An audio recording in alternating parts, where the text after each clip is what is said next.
Some capacitors, like the resistor, use a color code to identify their capacitance. Other capacitors have their working voltage and capacitance printed on them. The color code for capacitors is the same code used for resistors. The simplest code is a 3-dot code used with 500-volt mica capacitors. These capacitors have a tolerance of 20%. The first dot represents the first digit, the second dot represents the second digit of the value, and the third dot indicates the multiplier. The 6-dot code reads clockwise, starting with the left dot. The first dot is usually white. This indicates it uses the Electronic Industries Association code, or EIA for short. The second dot represents the first digit of the number. The third dot represents the second digit of the number. The dot below the second digit represents the multiplier. The next dot to the left represents the tolerance.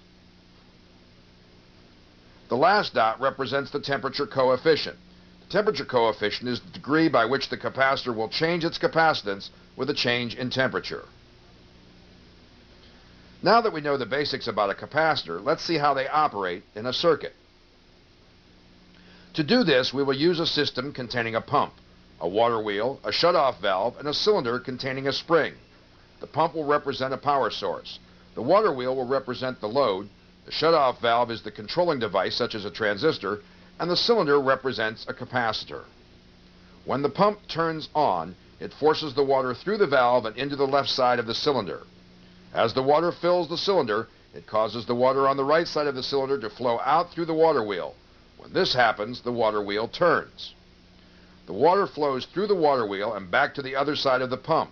This will continue until the water pressure in the cylinder becomes equal to the pressure being produced by the pump. Once the cylinder becomes pressurized by the pressure from the pump, the shutoff valve closes and the pump is turned off. This will then cause the cylinder to hold the water pressure. When this happens, the compressed spring in the cylinder will equalize itself and return to its neutral position. As the piston in the cylinder is returning back to its midpoint, its water will flow from the left side to the cylinder, back through the valve and pump, and into the water wheel. This causes the water wheel to rotate in the opposite direction. The water appears to continue to flow through the cylinder. This will continue until the pressure in the cylinder on both sides of the piston becomes equal. Now, let's suppose the pump can be continually turned on and off. As it is, the cylinder will continually become pressurized by the pump, then equalize when the pump shuts off. As you can see, the water wheel will continue to alternate first in one direction, then in the other. As you noticed, even though no water actually flows through the cylinder, the water wheel continued to alternate directions with the flow of water.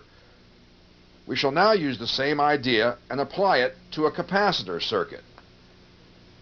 In this circuit, we have replaced the pump and shutoff valve with an AC generator. We have replaced the water wheel with a resistor and the cylinder with a capacitor. We've also placed an amp meter in series with the load to monitor the current flow.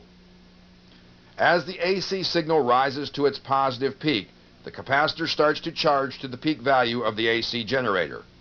As the capacitor is charging, the amp meter indicates a current flow in the positive direction.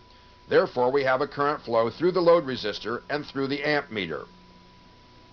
As the signal starts back down from its positive peak, the capacitor will not immediately equalize and discharge through the load resistor. When the AC signal has reached its zero reference point, the amp meter will begin to decrease back to the midpoint. Next, the sine wave starts in the negative direction toward its most negative peak value. As it does, the amp meter starts to swing to the negative reading, indicating a current flow in the opposite direction. The capacitor will also be charging in this direction.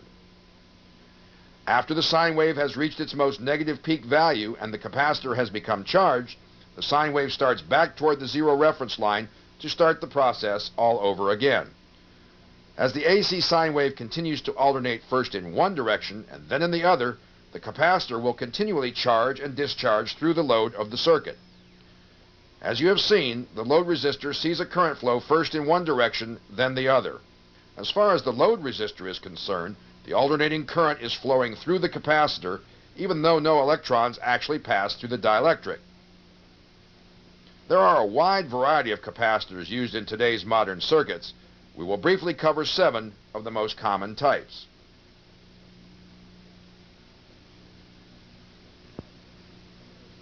The first type uses an air dielectric. It has very little leakage and is made in fixed and variable sizes. These capacitors are used in both low and high voltage applications. You will find this type of capacitor in transmitters and receivers. They are available in a wide range of capacitive values, but they are rarely larger than 400 picofarad. The air dielectric cap is used in frequencies up to 1000 megahertz. Therefore, they are used as tuning elements in receivers and transmitters. This is a mica capacitor. It also has very low leakage and is available in fixed and variable sizes.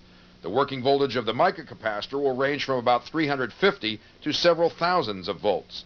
The capacitive value of this capacitor is generally between 1.5 picofarad to 0.1 microfarad. These capacitors are used in RF circuits and will operate at frequencies up to about 300 megahertz. The mica capacitor finds general use as RF bypass capacitors. Here is a ceramic capacitor. The ceramic capacitor has low leakage and is also available in both fixed and variable sizes. The capacitive values will range from 1.5 picofarad to about 0.01 microfarad. The working voltage of the ceramic capacitor is about 500 volts and will operate at frequencies up to 10,000 megahertz. The ceramic cap is used as a general purpose capacitor. This is a paper capacitor. It has fairly low leakage when new, but has a tendency to form moisture inside, which causes the leakage to become very high. It is available in sizes ranging from 10 picofarad to about 10 microfarad. The working voltage of this capacitor will range from 100 volts to several thousand volts. These capacitors are used in frequencies from 100 hertz to 1 megahertz.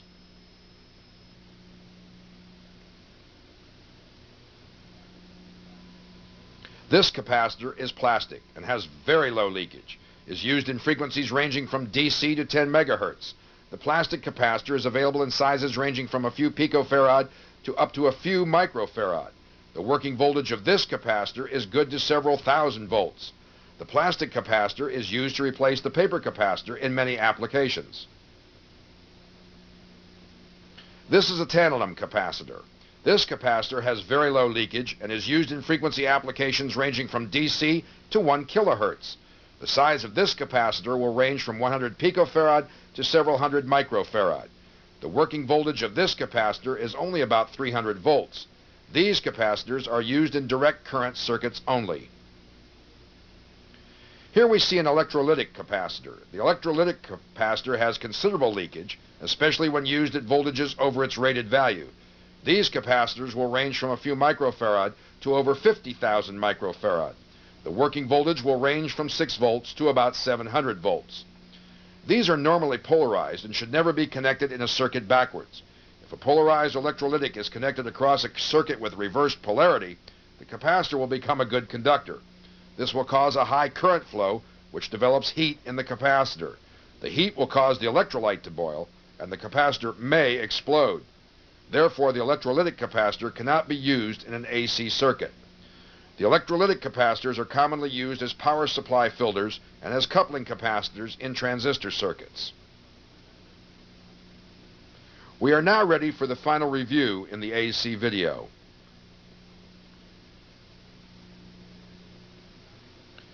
You have seen that the capacitance of a capacitor depends on 4 physical characteristics. These are the type of dielectric materials used, the plate separation, the number of plates, and plate area. You have also seen that the capacitive reactance of the capacitor depends on the capacitance of the capacitor, as well as the frequency of the signal being applied. Some capacitors are also color-coded using either the 3-dot or the 6-dot system. The colors in the color code are the same ones used for the resistor color code. Capacitors also have losses. The 2 most common are leakage and hysteresis. You have learned to calculate the total capacitance of the 2 capacitors in parallel. You simply add their values together. For capacitors in series, there are 2 formulas available. Notice the similarity between these formulas and those used for resistors in parallel. This brings us to the end of the lesson in alternating current. You have received a large amount of information about sine waves, coils, transformers, and capacitors. It is recommended that you review this video as many times as necessary to gain a thorough understanding of the subject being presented. Remember, a good technician must understand the basics of electronics to repair today's complicated equipment.